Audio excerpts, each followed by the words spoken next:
बड़ा कुल में जन्म लिया, मैं बड़ा हो गया। क्षत्रिय ने कहा मैं क्षत्रिय कुल में जन्म लिया, मैं उसके बाद मैं बड़ा हूँ। वैश्य ने कहा फिर मैं हूँ, और शूद्र सबसे नीचे है। तो तभी तो साहब ने कहा ये कई त्वचा हाड़ मल मूत्रा धीरे कूदा। कहा तुमको भरोसा नहीं है, तुम सब कहते हो बड़े कुल में जन्म लिए। तो ये बताओ सबके अंदर जब हड्डी वही है, रक्त वही लाल है, मांस मज्जा वही है, फिर तुम किस आधार पर बड़े हो? बड़ा होने का पैमाना किसी की जाति नहीं हो सकती। कोई व्यक्ति जाति से बड़ा नहीं होता, व्यक्ति कर्म से बड़ा होता है।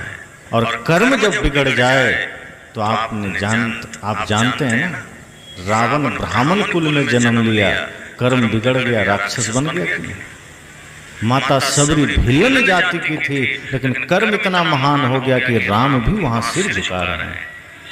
कर्म महान होता है, कर्म ही इंसान की पहचान है। अगर कर्म महान है तो कोई भी श्रेष्ठ हो सकता है, और कर्म घटिया है तो जो श्रेष्ठ कुल में जन्म लिया वो भी नीच हो सकता है। इसलिए साहब कहते हैं जाति के आधार पर किसी को बांटना नहीं, जाति के आधार पर कोई छोटा बड़ा नहीं होता। और ये समाज आज जातियों में बंटा है, ये समाज आज संप्रदायों में बंटा है। कोई कहता है हम कबीरपंथी, कोई बौद्धिस्ट, कोई जैन, कोई सदाफल में, कोई जय गुरुदेव में, कोई निरंकारी में। रास्ते अलग अलग हो सकते हैं पर मन तो एक होना चाहिए, विचारधारा अलग अलग हो सकते हैं, लक्ष्य तो एक होना चाहिए। साहब तो कहते हैं अगर आप सत्संग करते हैं, कोई अरदास करते हैं, कोई इबादत करते हैं, कोई उपासना करते हैं, कोई यज्ञ करते हैं, कोई बात नहीं, कोई कीर्तन करते हैं, कोई बात नहीं, करिए अपने अपने तरीके से।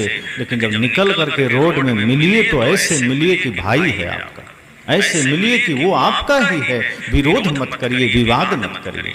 साहब ने कहा बड़ा छोटा व्यक्ति कर्म से होता है। अगर भेद करना है, छुआछूत करना है तो करिए, लेकिन उस आदमी से जो निशाचर वाला जीवन जी रहा है। अब कोई मांस खा रहा है, मदिरा पी रहा है, व्यभिचार कर रहा है, तो उसके हाथ का पानी भी मत पीजिए।